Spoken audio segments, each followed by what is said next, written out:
ஆனா திமுக காரங்க யாராவது ஒருத்தங்க எந்திரிச்சு பேசினாங்கன்னு வைங்களேன், இந்த பக்கம் இடிமின்னல் மலை மாதிரி 3 பேர் இருக்காங்க. விஜய்க்கு அப்புறமா, அதாவது சிஎம் முதல்வர் விஜய்க்கு அப்புறமா பிடிச்ச நபர் யாரு அப்படின்னு நீங்க கேட்டீங்க அப்படின்னா, அவங்க எல்லாருமே சொல்லக்கூடிய பதில் ஒன்னாதான் இருக்கும். ஆதவ ஒரிஜினா. அண்ணன் பிறந்த ஊர்ல திமுக ஒரு தொகுதி கூட ஜெயிக்கல. ஜென்சி எல்லாருமே ஓட்டு போட்டும், ஜென்சி அவங்க வீட்டுல இருக்கக்கூடியவங்கள மைண்ட் வாஷ் பண்ணி, பிரெயின் வாஷ் பண்ணியுமே பாத்தீங்க அப்படின்னா 107 தொகுதிகள் 108 தொகுதி அவங்க ஜெயிச்சிருக்காங்க. திமுக ஏதாவது விமர்சனம் பண்ணாலோ இல்ல கேவலமா பேசினாலோ அமைதியா போனது அவங்களுக்கு ஒரு மைனஸ் ஆயிருச்சு. இப்ப பாத்தீங்க அப்படின்னா அதே மாதிரியான விஷயத்த தாவேகா பண்ணுது. அவங்களாவது தனிப்பெரும்பான்மையோட ஆட்சி பண்ணாங்க, இவங்க கூட்டணி ஆட்சி நடக்குது. காங்கிரசினுடைய ஆதரவு இல்லைன்னா மாணிக்கம் தாகூர் சொன்ன மாதிரி உண்மையிலேயாவே தமிழ்நாட்டினுடைய அரசியல் வேற மாதிரி போயிருக்க கூட வாய்ப்பு இருக்கு. இந்த தடவை அதை ஒரு 12 எம்பி 13 எம்பி நம்ம போகணும், அதுக்கு குறைந்தபட்சம் நம்ம ஒரு 15 சீட்டாவது தாவேகா கிட்ட கேட்கணும் அப்படிங்கறத காங்கிரஸ் கட்சியினுடைய நிலைப்பாடா இருக்கு.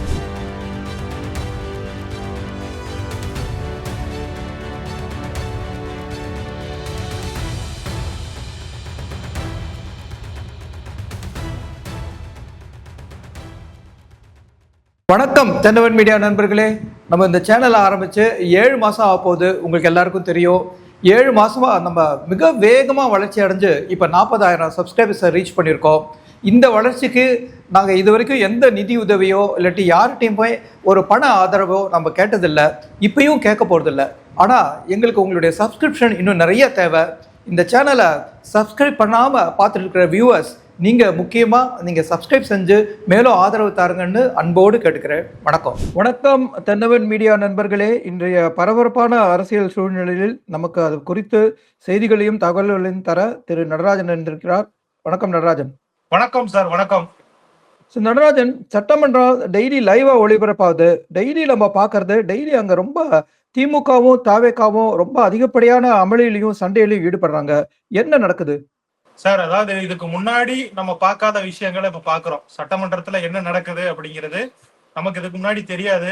சோ இப்ப எல்லாருக்குமே தான் சார். இப்ப பத்திரிகையாளர்கள் அப்படின்னு இருப்பாங்க, அவங்க மட்டும்தான் இந்த மாதிரியான விஷயங்கள் நேரடியா போய் பார்த்து வெளியே சொல்லுவாங்க, வெளியே எழுதுவாங்க. பேப்பர்ல படிக்கிறதுக்கும் நிஜத்துல பாக்குறதுக்கும் இருக்கக்கூடிய வித்தியாசத்தை நம்ம இப்ப உணர்றோம். புதுசா ஒரு விஷயம் வருது அப்படின்னா அதை எல்லாருமே கொண்டாடுவாங்கல்ல சார். அந்த மாதிரிதான் புதுசா நம்ம இந்த விஷயங்களை பார்க்கும் பொழுது அதை எல்லாருமே இன்ட்ரெஸ்டா பாத்துக்கிட்டு இருக்காங்க. நான் உங்களுக்கு போன தடவையே சொன்னேன், ஒரு ஹாஸ்பிட்டல்ல தொடர்ந்து நான் பல வருஷங்கள் அந்த ஹாஸ்பிட்டல் போய்கிட்டு இருக்கேன். அங்க பாத்தீங்க அப்படின்னா காமெடி சேனல் தான் ஓடிக்கிட்டு இருக்கும், ஆதித்யா டிவி. ஆனா முறையா அந்த மாதிரி சட்டமன்றத்தை லைவா போடக்கூடிய நிகழ்வுகள் அங்க போய்கிட்டு இருக்கு அப்படின்னு சொல்லிட்டு. சோ குறிப்பா அங்க அதிகமா பிரச்சனையை கிளப்புறது யாரு அப்படின்னு பாத்தீங்க அப்படின்னா திமுக தான் சார். இப்ப திமுக இந்த அரசு ஜெயிச்சதை அவங்களால ஜீரணிக்கவே முடியல. அந்த ஒவ்வொரு மானிய கோரிக்கையின் போதும் அதை பத்தி பேசாம அந்த பிரச்சனையை நம்ம எப்படி திசை திருப்புறது. இப்ப ஒரு மானிய கோரிக்கையை அவங்க வாசிக்கிறாங்க அப்படின்னா அதை பத்தி பேசாம அது ரிலேட்டடா இருக்கக்கூடிய பிரச்சனைகள் என்ன, நீங்க அதை பண்ணிடுவேன்னு சொன்னீங்களே, இதை பண்ணிடுவேன்னு சொன்னீங்களே, அதை ஏன் பண்ணல, இதை ஏன் பண்ணல அப்படிங்கிற மாதிரி திமுக தொடர்ந்து அவங்க ஆளும் அரசை விமர்சனங்கள் பண்ணிக்கிட்டு இருக்காங்க. இதுதான் ஒரு எதிர்கட்சி பண்ணணும். அதை திமுக கரெக்டா பண்ணிக்கிட்டு இருக்காங்க. ஆனா இதுக்கு பதிலடி கொடுக்குறாங்கல்ல, தமிழக வெற்றி கழகம் சார்பில் கொடுக்கக்கூடிய பதிலடி தான் பெரிய விஷயமா பேசப்படுது. அதாவது நம்ம முன்னாடி எம்ஜிஆருக்கு எதிராக கலைஞர் இடி மின்னல் மலை அப்படின்னு 3 பேரை வச்சிருப்பாரு. அந்த 3 பேரும் பாத்தீங்க அப்படின்னா அதிமுக அரசை, அதாவது எம்ஜிஆர் தலைமையிலான அதிமுக அரசை துவம்சம் பண்ணிடுவாங்க, அடின்னு அடிப்பாங்க. அதாவது அவங்க வைக்கக்கூடிய விமர்சனங்களுக்கு பதிலே சொல்ல முடியாது அப்படிங்கிற மாதிரி சொல்லுவாங்க. அன்னைக்கு திமுக எதிர்கட்சியா இருக்கு, அதே மாதிரி இன்னைக்கும் திமுக எதிர்கட்சியா தான் இருக்கு. ஆனா திமுக காரங்க யாராவது ஒருத்தங்க எந்திரிச்சு பேசினாங்கன்னு வைங்களேன், இந்த பக்கம் இடிமின்னல் மலை மாதிரி 3 பேர் இருக்காங்க. ஒன்னு ஆதவ ஒரிஜினா, 2வது அமைச்சர் ராஜ்மோகன், 3வது செங்கோட்டையன். இந்த 3 பேரும் கொடுக்கக்கூடிய பதிலடிகள் பாத்தீங்க அப்படின்னா இணையத்துல ரொம்பவே வைரலா போய்கிட்டு இருக்கு.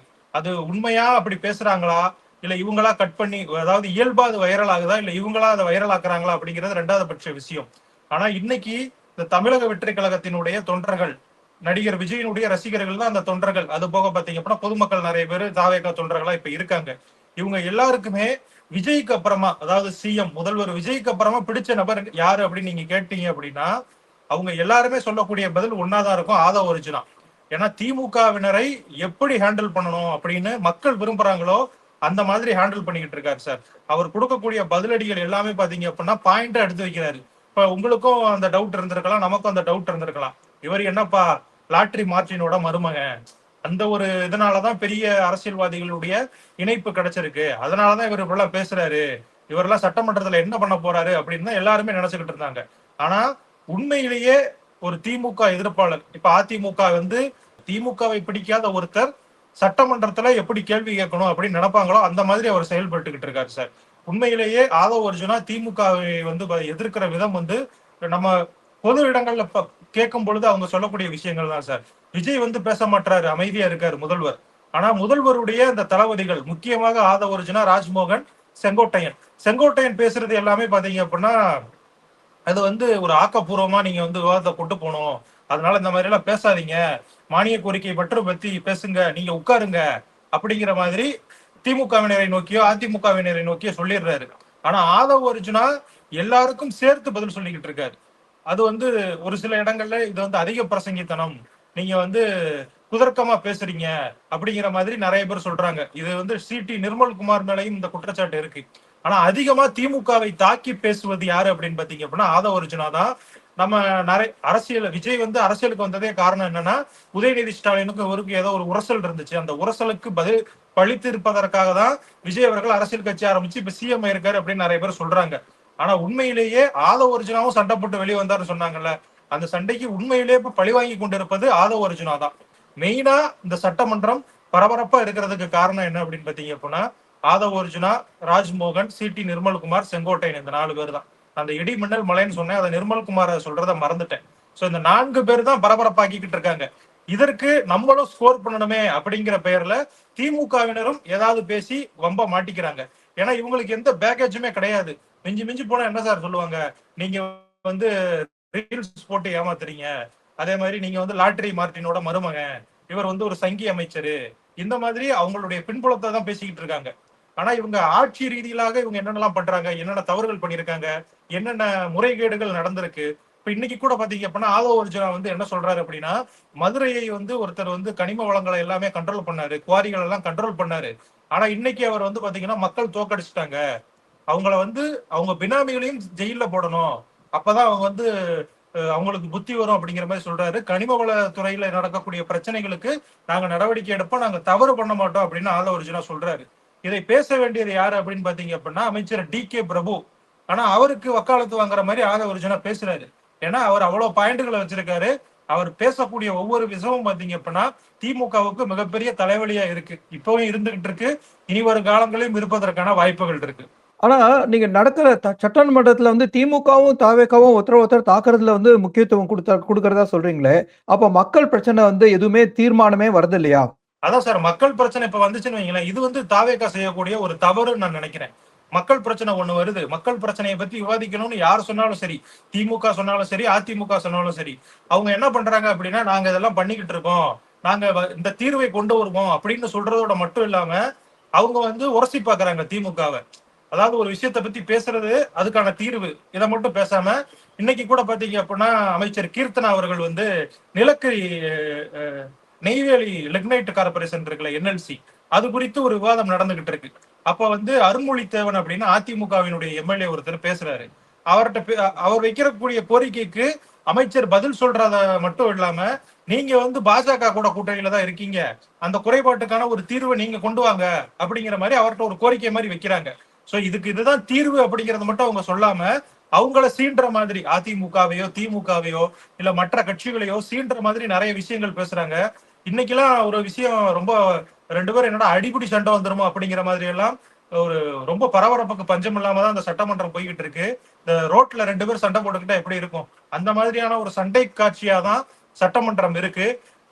நீங்க சொன்ன மாதிரி இது வந்து சுவாரஸ்யமா இருக்கு பாக்குறதுக்கு, எல்லாருக்குமே சண்டை போடுறாங்க அப்படின்னா பார்க்க சுவாரஸ்யமா இருக்கும். ஆனா மக்களுடைய பிரச்சனைகள் எந்த அளவுக்கு அங்க பேசப்படுது, அதுக்கான தீர்வுகள் காணப்படுதா அப்படிங்கறதே நம்ம கருத்தில் கொள்ளணும் அப்படிங்கறதா என்னுடைய ஒரு பாயிண்டாவும் இருக்கு சார். ஏன்னா உதாரணமா அந்த பரந்தூர் ஏர்போர்ட், ஸோ வந்து நேத்திக்கு வந்து அவர் விஜய் தெளிவா சொல்லிட்டாரு, நாங்க வந்து அதை கைவிட்டுருவோன்ட்டு. ஆனா இன்னைக்கு வந்து கீர்த்தனா அவங்க சொல்றாங்க, சென்னை விமான நிதியை நாங்க வந்து எக்ஸ்டெண்ட் பண்ணிருக்கலாம், 5 வருஷம் முன்னாடியே திமுக வந்தது, திமுக அதை கைவிட்டுருது அப்படின்னு திமுக அவங்க குறையா சொல்றாங்க. இவங்க வந்து இப்ப எடுத்துக்க போறதாவும் அப்படி தெரியுது. ஸோ இதுல வந்து அட்லீஸ்ட் ஒரு தீர்மானம் கிடைச்சோன்னா மக்களுக்கு வந்து ஏதாவது ஒரு வகையில திருப்தி இருக்கும். ஸோ இப்ப அடுத்த கேள்விக்கு போவோம். இப்ப திராவிட முன்னேற்ற கட்சி அவங்க வந்து நிறைய சேஞ்சஸ் கொண்டு வராங்க. மாவட்ட செயலாளர்கள் வந்து 70க்கு மேல இருக்கிறவங்களுக்கெல்லாம் விடுவிப்பு இருக்கு. அதனால புது மாவட்ட செயலாளர்கள் அவங்க அமைக்க போறாங்க. ஒருவேளை இந்த மாவட்ட செயலாளர்கள் இந்த எம்எல்ஏக்கள் தாங்கள் மாவட்ட செயலாளர்கள் ஆனோம் அப்படிங்கிறதுக்காக அசெம்பிளில அவ்வளவு ஆக்டிவா இருக்காங்களா?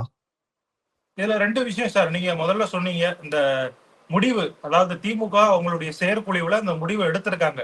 ஆனா இந்த முடிவு எப்போது அமல்படுத்தப்படும் அப்படிங்கிறது ஒரு கேள்விக்குறியா இருக்கு. இப்ப ஒரு முடிவு எடுக்கிறாங்கன்னா நாளையில இருந்து அதை செயல்படுத்த போறோம் அப்படிங்கிற மாதிரி அவங்க சொன்னாங்களான்னு கேட்டீங்க அப்படின்னா கிடையாது. 2வது, இன்னைக்கு நம்ம நிறைய பேசியிருப்பாங்க, குறுநில மன்னர்களாக இருக்காங்க மாவட்ட செயலாளர்கள், அவங்களுடைய பதவியை நீங்க எப்படி எடுப்பீங்க அப்படிங்கிற மாதிரியான கேள்விகளும் போய்கிட்டு இருக்கு. இதுல நான் ஒரு உதாரணமா ஒண்ணு சொல்றேன் சார். இப்ப வந்து விருதுநகர்ல ஒரு குறிப்பிட்ட மாவ சட்டமன்ற தொகுதிகளுக்கு எம்எல்ஏவா இருப்பவர் பாத்தீங்க அப்படின்னா KKSSR ராமச்சந்திரன். அவர் அவர் கட்டுப்பாட்டுல 4 தொகுதிகள் இருக்கு. அதுல அவர் ஜெயிச்சிட்டாரு. அது போக பாத்தீங்க அப்படின்னா சாத்தூர் எம்எல்ஏவோட கடற்கரை ராஜ ஜெயிக்க வச்சிருக்காரு. இப்ப 4ல 2 ஜெயிச்சிட்டாரு. இவருடைய மாவட்ட செயலாளர் பதவி இப்ப போயிடும். இப்ப எதுக்காக வந்து மாவட்ட செயலாளர் பதவியில இருந்து 70 வயதுக்கு மேற்பட்டவர்களை தூக்குறாங்க? அவங்களுக்கு வந்து பாத்தீங்க அப்படின்னா வீரியமாக அவங்க செயல்படல, எஃபெக்டிவ்னஸ் இல்ல அப்படிங்கிறதுனாலதான். இவரு 4ல 2 ஜெயிச்சிட்டாரு. இவருக்கு மாவட்ட செயலாளர் பதவி போயிருமா? ஆனா மதுரையில பாத்தீங்க அப்படின்னா மூர்த்தி வந்து அவருடைய கட்டுப்பாட்டுல இருக்கக்கூடியதுல ஒரே ஒரு தொகுதியில தான் ஜெயிச்சிருக்காரு. மேலூர் தொகுதி அவர் கட்டுப்பாட்டுல இருக்குன்னு தான் நினைக்கிறேன். அதுல வந்து காங்கிரஸ் ஜெயிச்சிருக்கு. ஆனா அவருக்கு மாவட்ட செயலாளர் பதவி இருக்குமா? இதே மாதிரி பாத்தீங்க அப்படின்னா சிற்றரசு இருக்காரு. சென்னையில நிறைய மாவட்ட செயலாளர்கள் இருக்காங்க. இவங்க எல்லாருக்குமே அந்த மாவட்ட செயலாளர் பதவி இருக்கும். ஆனா நன்றாக செயல்பட்டு 70 வயசுக்கு மேல இருந்தாலுமே அவங்களுடைய பதவி போயிடும் அப்படின்னா அது எந்த விதத்தில் நியாயம் அப்படிங்கிறது நமக்கு தெரியல. இதை வந்து அவங்க ரீகன்சிடர் பண்ணுவாங்க. வயது மட்டுமே நீங்க வந்து ஒரு என்ன சொல்றது, அந்த பவுண்டரியா வச்சீங்க அப்படின்னா கண்டிப்பாக இது ஒரு மிகப்பெரிய பாதிப்பை ஏற்படுத்தும். 2வது விஷயம், இப்ப வந்து திமுக அப்படிங்கிறது ஒரு எதிர்கட்சியாக இருக்கு. ஆளுங்கட்சி அவங்க இல்ல. ஆளுங்கட்சியா இருக்கும் பொழுது வரவு வரக்கூடியது. இப்ப நமக்கு வந்து பாத்தீங்க அப்படின்னா செலவு தான் அதிகமா இருக்கும். இந்த 5 வருஷம் கண்டிப்பா வந்து அவங்க வந்து அதிகமா செலவு பண்ணக்கூடிய ஒரு காலகட்டம். இப்ப மாவட்ட செயலாளர்களா இருந்தாலுமே நீங்க புதுசா ஒருத்தவங்களை போடுறீங்க அப்படின்னா அவங்க வந்து அதை ஏத்துக்குவாங்களா அப்படிங்கிறதே ஒரு கேள்விக்குறிதான். இப்ப இருக்கக்கூடிய நிலைமையில பாத்தீங்கன்னா சார் 13 பேருக்கு வந்து 70 வயசு மேல 80 வயசு மேல இருக்கு. அவங்களுடைய பதவிகள் போயிடும். அது போக பாத்தீங்க அப்படின்னா இவங்க மாவட்டங்களுடைய, அதாவது கட்சி மாவட்டங்களுடைய எண்ணிக்கையை அதிகரிக்கிறாங்க. இப்ப 110 ஆகுது அப்படின்னு பாத்தீங்க அப்படின்னா அதுல ஒரு 40 பேர் வருவாங்க. இதுல ஒரு 13 பேரு. இது மட்டும் இல்லாம நிறைய பேர் வந்து மோசமாக செயல்படக்கூடியவர்கள் இருக்காங்க. சோ அவங்களெல்லாம் ஏத்துட்டு ஒரு 60 மாவட்ட செயலாளர்கள் புதுசா போடுவாங்க. இந்த 60 புது மாவட்ட செயலாளர்கள் எந்த அளவுக்கு செலவு பண்றதுக்கு அவங்க தயாரா இருப்பாங்க? இப்ப நிறைய பேர் எதுக்கு சார் தமிழக வெற்றி கழகத்துல போய் இணையறாங்க? அதிமுகல இருந்து நமக்கு தொடர்ந்து நம்ம ஆல்ரெடி 5 வருஷம் செலவு பண்ணிட்டோம். இன்னும் 5 வருஷம் நம்மளால செலவு பண்ண முடியாது. அதிமுகல இருந்தோம் அப்படின்னா ஏதாவது போராட்டம் பண்ணுவாங்க, யாரையாவது கைது பண்ணுவாங்க. அந்த காலகட்டங்கள்லாம் பாத்தீங்க அப்படின்னா நம்ம அதிகமா செலவு பண்ணணும். அதுக்கு நம்ம வந்து தாவேக்கால போய் அவங்க கூட வந்து பாத்தீங்க அப்படின்னா பதவி இல்லைனாலும் சரி அந்த கட்சியில இருக்கும் அப்படின்னா ஏதாவது ஆதாயம் கிடைக்கும் அப்படின்னு தானே அதிமுக காரங்க எல்லாம் போறாங்க. அதிமுக இருந்து அதிருப்தியா இருக்கக்கூடியவங்க அவங்க வந்து எடப்பாடி பழனிசாமி அவர்கள் மீது கோபத்தில் இருக்காங்க அப்படிங்கிறது ஒரு காரணமாக இருக்கலாம். ஆனா அதையும் தாண்டி பாத்தீங்க அப்படின்னா ஏதோ ஒரு ஆதாயத்துக்காக தான் அங்க போறாங்க. சோ அப்படி இருக்கும் பொழுது திமுக காரங்களும் அதே மைண்ட் செட்ல தான் இருப்பாங்க. மாவட்ட செயலாளர் பதவி வருதுன்னா சும்மா கிடையாது. 2 தொகுதிகளுக்கு ஒரு மாவட்ட செயலாளர்னு சொல்றாங்க. அந்த 2 தொகுதிக்கு அவங்க வந்து செலவு பண்ணணும். 2 தொகுதியில போராட்டங்கள் நடக்கும். அந்த போராட்டத்தின் போது ஜெயிலுக்கு போவாங்க. 2 நாள் ஜெயில வச்சாலுமே அதுக்கு செலவு பண்ணக்கூடிய இது வரும். இந்த மாதிரி நிறைய விஷயங்கள் இருக்கு. இப்ப அந்த மாவட்ட செயலாளர்கள் அந்த செலவுகளை ஏத்துக்க தயாரா இருக்காங்களா? ஏற்கனவே மாவட்ட செயலாளர்களா இருக்கிறவங்க வந்து பாத்தீங்க அப்படின்னா கடந்த 5 ஆண்டுகள்ல அவங்க சம்பாதிக்க வேண்டியதை சம்பாதிச்சிருப்பாங்க. அவங்க வந்து இதை வந்து ஒரு ரிலீஃபா நினைப்பாங்க. இப்ப இந்த 5 வருஷத்துல பாத்தீங்க அப்படின்னா ஆல்ரெடி இருக்கக்கூடிய மாவட்ட செயலாளர்களை எடுத்துட்டு புது மாவட்ட செயலாளர்கள் போடுறாங்கன்னு வைங்களேன், அவங்களுடைய செயல்பாடுகள் திருப்தி அளிக்காமல் ஆல்ரெடி முன்னாடி இருந்த மாவட்ட செயலாளர்களை திரும்ப கொண்டு வர வாய்ப்பு இருக்கு. அப்ப இவங்க 5 வருஷம் செலவு மட்டுமே பண்ணிட்டு திரும்ப சீட்டு கொடுக்கும் போது இவங்களுக்கு சீட்டு கொடுங்க, அவங்களுக்கு சீட்டு கொடுங்க அப்படின்னு சொல்லிட்டு 70 வயசுக்கு மேல இருக்கிறவங்க சிபாரிசு பண்றாங்கன்னு வைங்களேன், அதுவுமே இவங்களுக்கு ஒரு பிரச்சனையா வரும். சோ உதயநிதி ஸ்டாலின் தான் இந்த முடிவை சொன்னாரு. சபரீசனும் உதயநிதி ஸ்டாலினும் இளைஞர்களுக்கு வாய்ப்பு கொடுக்கணும் அப்படிங்கிறதுக்காக தான் இதை வந்து முன்னிறுத்துறாங்க இந்த திட்டத்தை அப்படின்னு சொல்றாங்க. ஆனா அது எந்த அளவுக்கு பலன் கொடுக்கும்? ஜென்சி அரசியல் நம்ம சொல்றோம் சார். இந்த ஜென்சி அரசியலை மட்டுமே நம்பி இருந்தாங்கன்னு வைங்களேன், கண்டிப்பாக வந்து பாத்தீங்க அப்படின்னா அது அந்த பக்கம் தான் போகும். ஜென்சி அப்படிங்கிறவங்க வந்து ஆல்ரெடி யாருக்கு ஓட்டு போட போறாங்க அப்படிங்கிறது நமக்கு புரிஞ்சிருச்சு. ஜென்சி எல்லாருமே ஓட்டு போட்டும் ஜென்சி அவங்க வீட்டுல இருக்கக்கூடியவங்களை மைண்ட் வாஷ் பண்ணி பிரெயின் வாஷ் பண்ணியுமே பாத்தீங்க அப்படின்னா 107 தொகுதிகள் 108 தொகுதி தான் அவங்க ஜெயிச்சிருக்காங்க. அப்படி இருக்கும் பொழுது மீதம் இருக்கக்கூடியவர்கள் பழைய அரசியலை தான் அவங்க விரும்புறாங்க. சோ இது எல்லாம் நம்ம பார்க்கும் பொழுது என்ன அப்படின்னா திமுக அந்த முடிவை எடுத்திருக்கிறத ரீகன்சிடர் பண்ணுவாங்க அப்படின்னு தான் நான் நினைக்கிறேன். அந்த 13 பேரையுமே அந்த பதவியில இருந்து தூக்கினாலும் அவர்களுடைய பினாமிகளோ இல்ல அவர்களுடைய அள்ளக்கைகள்னு சொல்லுவாங்க, அதை நம்ம வேற வார்த்தையில மரியாதையா சொல்லணும் அப்படின்னா அவர்களுடைய அன்பை பெற்றவர்கள், அவருடைய ஆதரவை பெற்றவர்கள், அவர்களுக்கு பதவி கொடுப்பாங்க. இப்ப ஒரு ஆவுடையப்பன் அப்படிங்கிறவர் இருக்காரு சார். அவர் வந்து பாத்தீங்க அப்படின்னா திருநெல்வேலியில ஒரு மாவட்ட செயலாளராக இருக்காரு. அவருக்கு வந்து 81 வயசு ஆயிருச்சு. அவரை வந்து அந்த மாவட்ட செயலாளர் பதவியில இருந்து தூக்குறாங்க அப்படின்னா அவருடைய மகனோ இல்ல அவருடைய ஆதரவாளர் யாராவது ஒருத்தருக்கு தான் அந்த மாவட்ட செயலாளர் பதவி கிடைக்கும். அவர் மாவட்ட செயலாளர் ஆனதுக்கு அப்புறமா ஆவுடையப்பனை மதிப்பாரா அப்படிங்கிறது ஒரு கேள்விக்குறி. சோ இதெல்லாம் வச்சு பார்க்கும் பொழுது பாத்தீங்க அப்படின்னா கண்டிப்பாக இது உள்கட்சிக்குள்ள திமுகவுக்குள்ள ஒரு உள்கட்சி பிரச்சனையை ஏற்படுத்தும் அப்படிங்கறதான் என்னுடைய ஒரு கருத்தா இருக்கு. நீங்க ரெண்டாவது ஒரு கேள்வி கேட்டீங்க, இந்த மாவட்ட செயலாளர் பதவிகளை தக்க வைத்துக் கொள்வதற்காகத்தான் அவங்க எல்லாம் இப்படி பேசுறாங்களா அப்படின்னு பாத்தீங்க அப்படின்னா அதுவும் ஒரு வகையில உண்மை. ஏன்னா இன்னைக்கு இருக்கக்கூடிய சூழ்நிலையில அடுத்து அதாவது இந்த 5 ஆண்டுகள் தாவேக ஆட்சி பிடிக்காமல் மீண்டுமே ஒரு கட்சி ஆட்சிக்கு வர முடியும் அப்படின்னா அது வந்து திமுகவால தான் முடியும். ஏன்னா அவங்க நிர்வாக ரீதியாகவும் கட்டமைப்பு ரீதியாகவும் அவங்க வந்து பெரிய இழப்பு எதுவுமே சந்திக்கல. இவ்வளவு பெரிய தோல்விக்கு அப்புறமும் நிறைய முக்கியமான அமைச்சர்கள் பதவியை விட்டு இறங்கிட்டாலுமே, அதாவது அவங்க வந்து ஜெயிக்காட்டியுமே கூட அவங்க கட்சி ஓரளவுக்கு கட்டுக்காப்போட தான் இருக்கு. அதிமுக மாதிரி சிதறடிக்கப்படல. அதிமுக சிதறிச்சா அப்படிங்கிறதே ஒரு கேள்விக்கூட. அதை பத்தி நம்ம இன்னொரு இதுல பேசுவோம். சோ இப்ப இருக்கக்கூடிய எம்எல்ஏக்கள் எப்படியாவது நம்ம வந்து கவனத்தை ஈர்த்தரணும். இதுல அதிமுக இப்ப திமுகவை பொறுத்த வரைக்கும் என்ன ஒரு அட்வான்டேஜ்னு பாத்தீங்கன்னா சார், நிறைய மாவட்ட செயலாளர்கள் தோத்து போயிட்டாங்க. ஆல்ரெடி மாவட்ட செயலாளராக இருக்கிறவங்க இப்ப சட்டமன்றத்துல இருக்கிற நிறைய பேர் பாத்தீங்க அப்படின்னா இளைஞர்கள் இருக்காங்க. இந்த கோவில்பட்டியில கூட ஒருத்தர் ஜெயிச்சிருந்தாரு. அவரெல்லாம் பாத்தீங்க அப்படின்னா புதுசா சட்டமன்றத்துக்குள்ள போயிருக்காரு. சோ அவருக்கு அடுத்த கட்டமா ஒரு எலவேஷன் கிடைக்கிறதுக்கான வாய்ப்புகள் இருக்கு. சோ அவர் வந்து பாத்தீங்க அப்படின்னா சட்டமன்றத்துல ஸ்கோர் பண்ணணும் அப்படின்னு சொல்லி நினைப்பாரு. திமுக நீண்ட நாட்களுக்கு அப்புறமா பாத்தீங்க அப்படின்னா கோவில்பட்டியில ஜெயிச்சிருக்கு.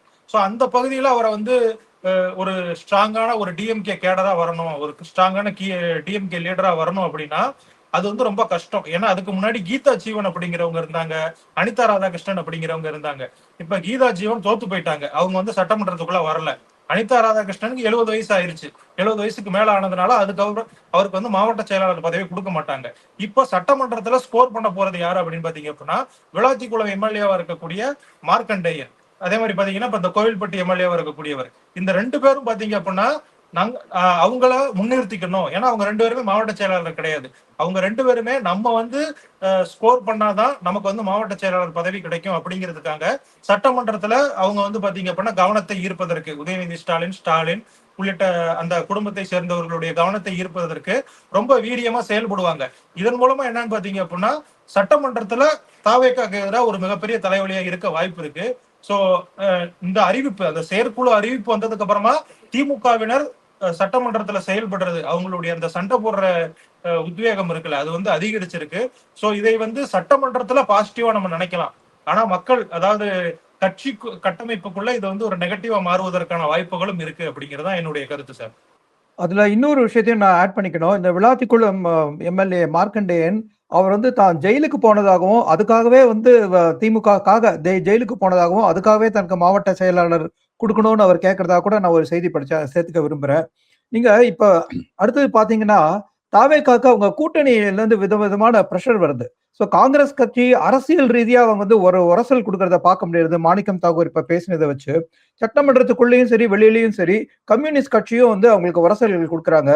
ஸோ கூட்டணிக்கும் தாவேக்காக்கும் எப்படி இருக்கு ஈக்குவேஷன் சார்? இது வந்து இதுக்கு முன்னாடி நடந்த விஷயங்கள் இனிமே நடந்துடக்கூடாது அப்படின்னு சொல்லிட்டு தான் காங்கிரஸ் இந்த மாதிரி பதிலடி கொடுக்குறாங்க அப்படின்னு நான் நினைக்கிறேன்.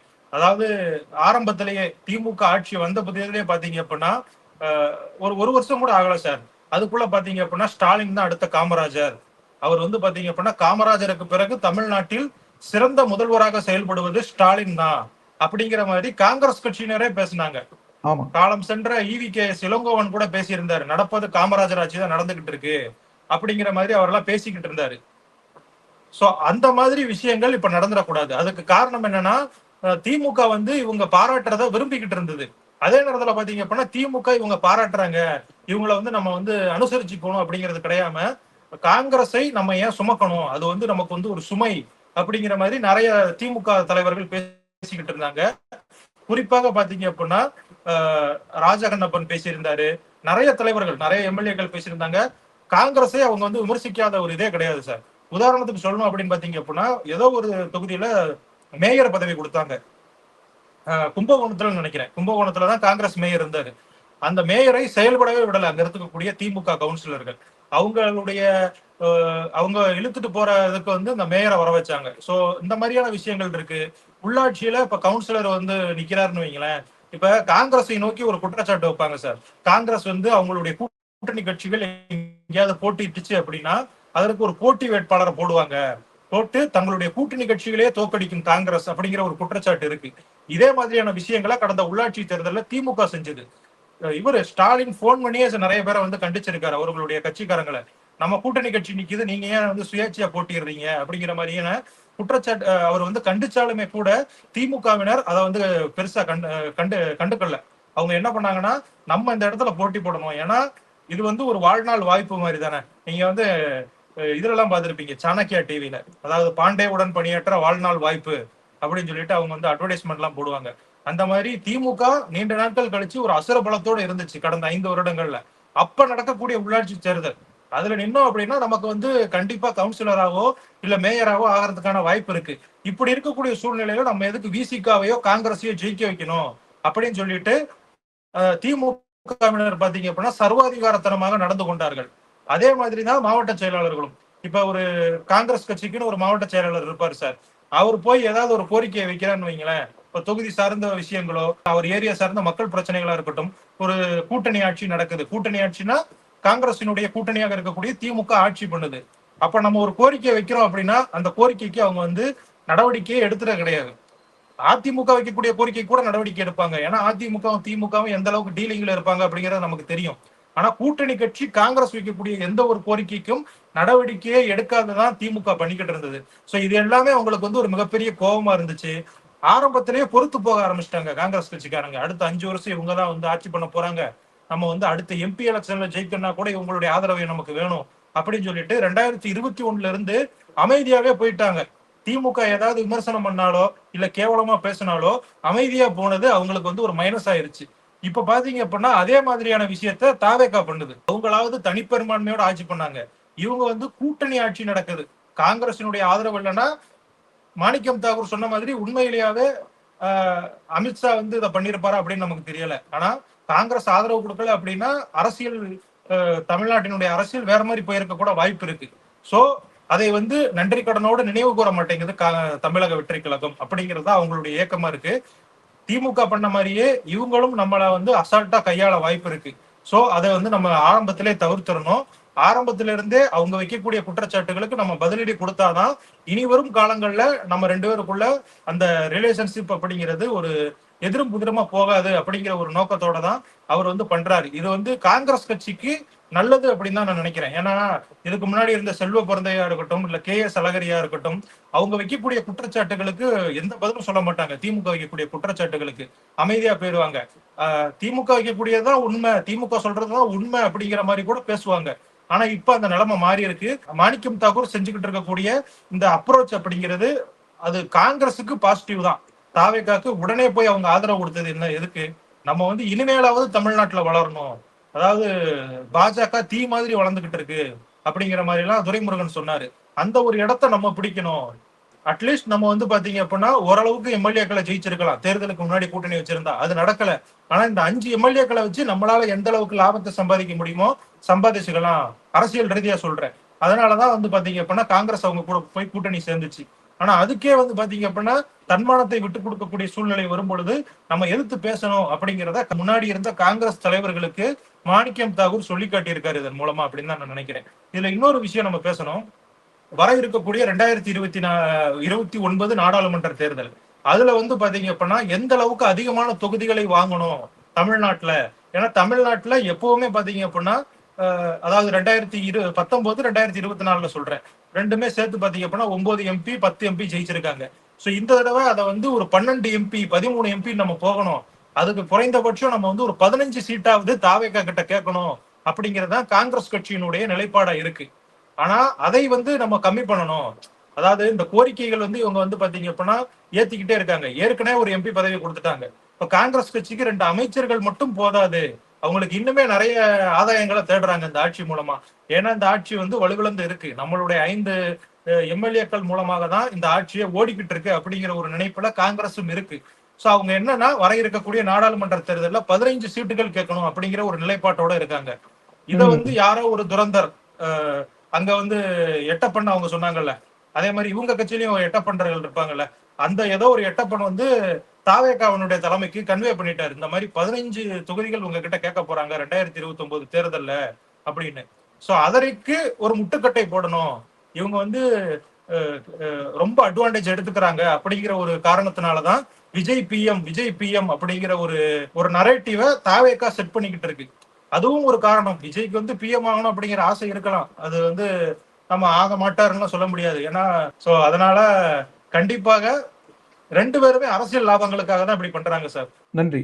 ஸோ நேயர்களே, நீங்க உங்க கருத்தை கமெண்ட் செக்ஷன்ல பதிவிடுங்க. அது மாதிரி நம்ம சேனலுக்கு சப்ஸ்கிரைப் செய்து ஆதரவு தருமாறு அன்போடு கேட்டுக்கொள்கிறேன். மீண்டும் ஒரு முறை நடராஜனுடன் இதே போல விவாதிப்போம். அதுவரை நன்றி. நன்றி நடராஜன். நன்றி சார். நன்றி.